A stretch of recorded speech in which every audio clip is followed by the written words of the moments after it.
Black Star Network is here. Oh, no punches! I'm real revolutionary right now. Support this man, Black Media. He makes sure that our stories are told. Thank you for being the voice of Black America, Roland. Stay black. I love y'all. All momentum we have now, we have to keep this going. The video looks phenomenal. See, there's a difference between Black Star Network and Black-owned media and something like CNN. You can't be Black-owned media and be scared. It's time to be smart. Bring your eyeballs home. You dig?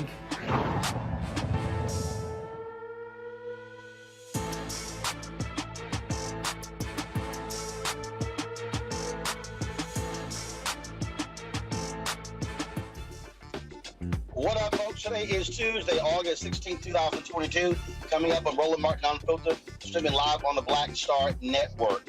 Topeka Sam was very much involved in getting the First Step Act signed into law. But she also was working on and partnering with the Reform Alliance on reintroducing people back into society who served time in prison. We'll talk with her on today's show. Gary Chambers Jr., boy, did he get screwed with the Louisiana State Democratic Party. Wait until we tell y'all how they completely blew off their own rules to screw him out of the state party's endorsement and keep him from accessing the dollars that go to the candidate of choice. Also, President Joe Biden signs the Inflation Act. Republicans are still upset with the increase on taxes of the wealthy. We'll talk about the impact of this law, and we'll talk to an all-black female merchandising and apparel company, what they're doing for the culture. Folks, it is time to bring the funk on Roland Martin Unfiltered on the Black Star Network. Let's go. He's got it. Whatever the biz, he's on it. Whatever it is, he's got the scoop, the fact, the find. And when it breaks, he's right on time and it's rolling. Best believe he's knowing. Putting it down from sports to news to politics. With entertainment just for kicks, he's rolling. It's on go, roll, roll, y'all. It's Roland Martin, yeah. Rolling with Roland now. He's funky, he's fresh, he's real, the best, you know he's Roland Martin now.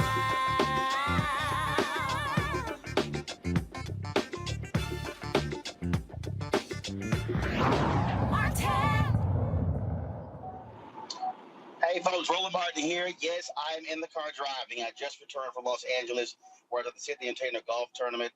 We're going to show you some of the highlights of that at the end of today's show. And so head to the office as we speak.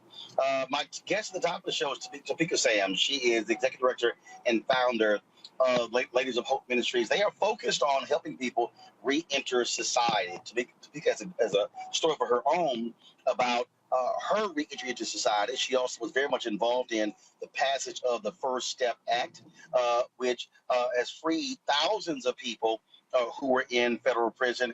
Topeka, glad to have you on the show. Now, I was supposed to be in, but here's crazy. I was supposed to be in studio. You're there. I'm flying in, trying to get to the studio, but we got you on the show. Glad you're there. Let's just start off right off. And first of all, I want to talk about, it's very interesting. There are a lot of people who still talk about how they felt the First Step Act, should have been better, should have been stronger. Republicans got behind it. But I had to remind people, and you were on a panel at the Rock Nation conference. Congressman Hakeem Jeffries was there as well.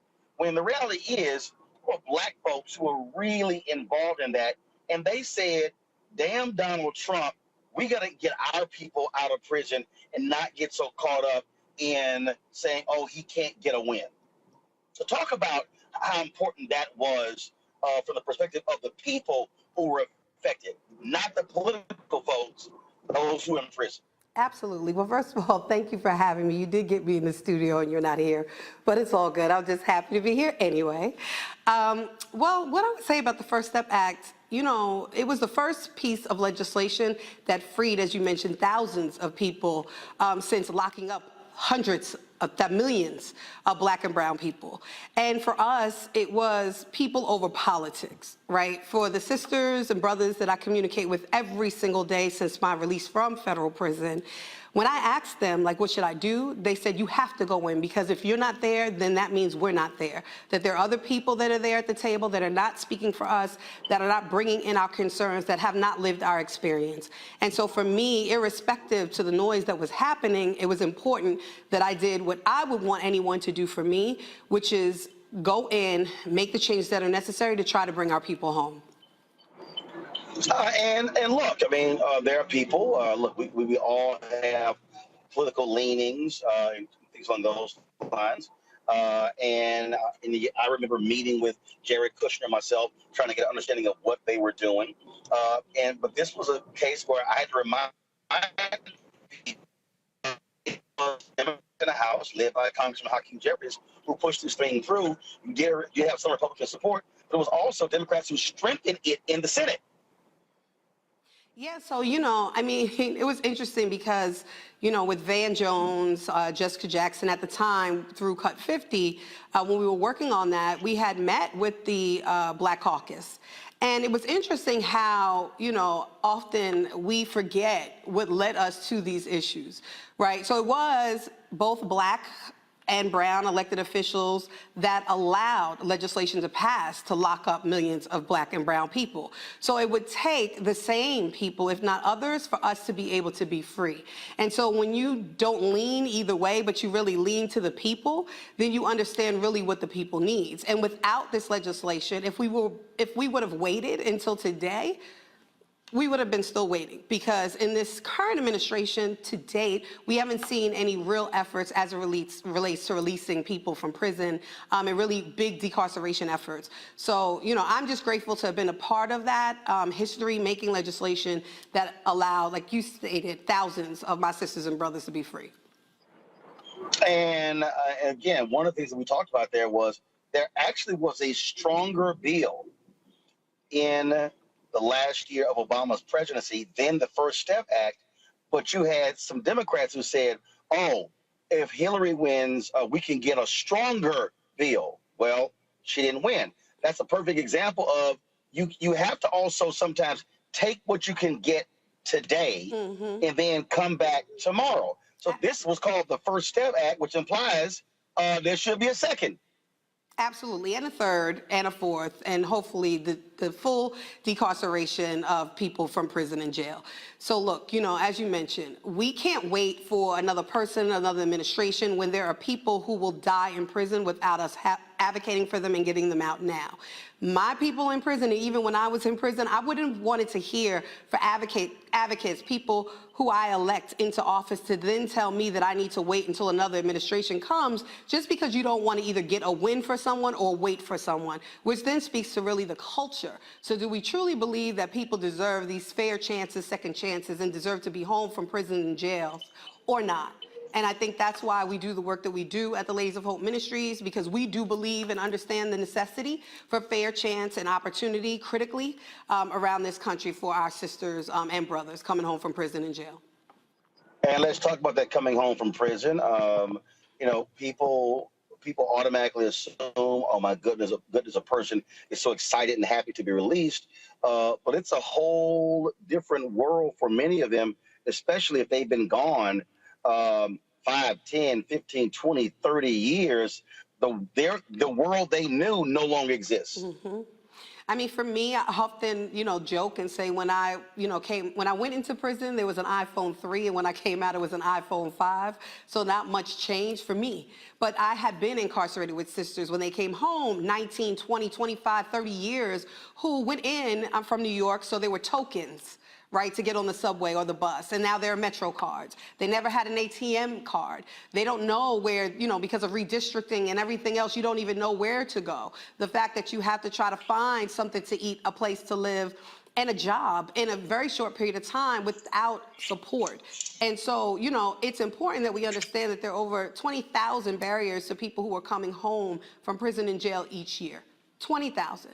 And when, you know, the reason why we're in DC today is because we were talking about some of those barriers as it relates to financial crimes and people who have financial convictions or restitution, and how those are also compounded. People can't buy homes. They can't refinance or remortgage their homes. They can't get cars. They can't get jobs because even often they're checking credit.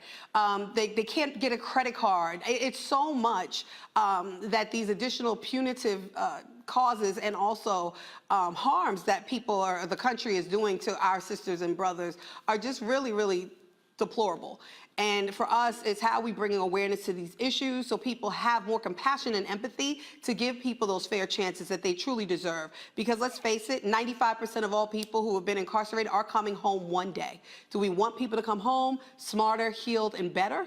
Or do we want people to come home re-traumatized, even into worse conditions, and then causing further harm, not only to themselves, but also the community? So the point that you made there, a lot of people don't even understand how politicians have ostracized and penalized individuals even when they get out. I remember when the welfare bill was signed into law by President Bill Clinton. That bill prevented individuals who had been to prison from getting student financial aid. So how on one hand can our society say, oh, we want you to better yourselves. We don't want you to go back into prison. We want you to be better when you can't come out. But when you look at this system, how they literally put barriers into laws on the local, state, and federal level that causes folks to say, well, damn, the only option I got is to go back to stealing and committing crimes in order to survive. Exactly, and you said it right. It's crimes of survival. You know, if I come home after serving, even, you know, there are people who lose everything after a month in prison, right? And I come home and then I'm trying to find somewhere to live. I'm trying for women, 85% of all women who are incarcerated are mothers or dependent children. And so I have to find my children. I have to find housing. I have to find a job. And yet, or want to go back to school and I can't because there's all these educational barriers, these financial barriers, these housing barriers. Then what do you expect? Right? Anyone they do what they need to do to survive. And so, you know, prisons are big business. We know that. But we can combat that by providing those opportunities, opening up the pathways for people truly to have a chance to change their lives. And I mean, that's what platforms like this isn't critical for us to talk about these issues, because unfortunately, though incarceration disproportionately impacts people of color, we act like it doesn't impact us. And we're not really moving in the work the way that we should to help our sisters and brothers who are being released from prison and jail daily. So So let's talk about what you're doing with the Reform Alliance.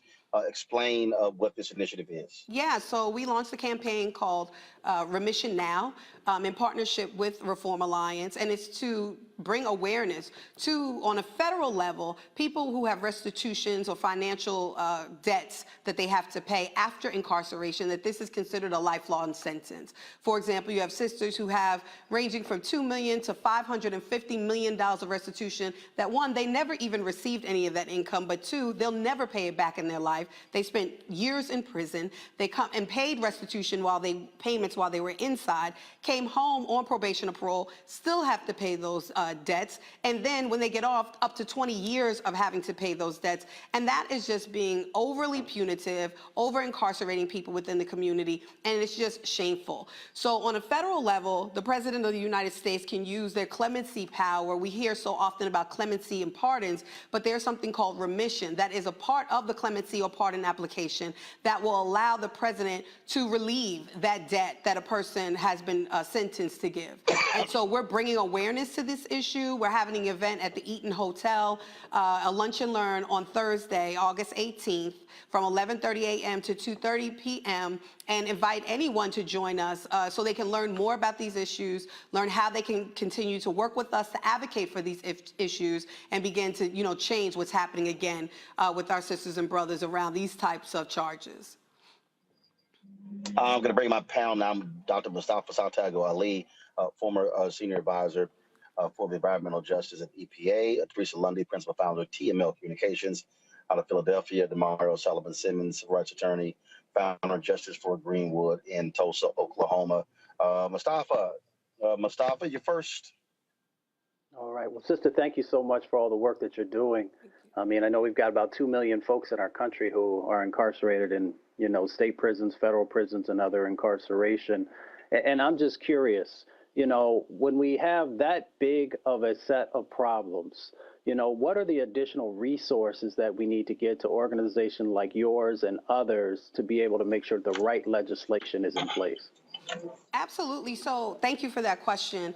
Well, two things. There is the over 2 million people who are presently incarcerated within, to your point, local, state, and federal prisons and jails in this country. But there are also over 4 million people that are incarcerated within our community under community supervision. And what we need as organizations, we need access to resources. We need access to buildings, developments, housing. We need access to these state and federal and local grants. So therefore, we can make sure that we're giving those resources directly to our folks.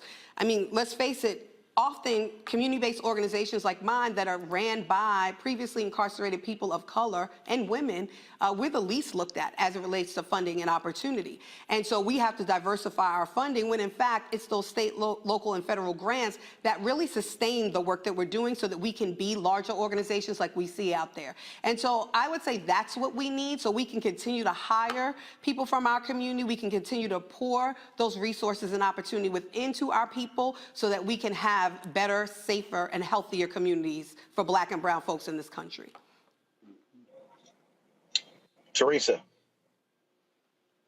Yes, Tamika, thank you so much for this vision. I'm here in Philadelphia, but I work with Pennsylvania legislators and community organizations, and I probably have about 6 organizations you need to tap in with. But I know one of the questions they may ask you is how can they be a part of your coalition? And where do they go to sign up to make sure that you also have a stake in Pennsylvania? Absolutely. So they can text the number 41444 and text the word THELOHM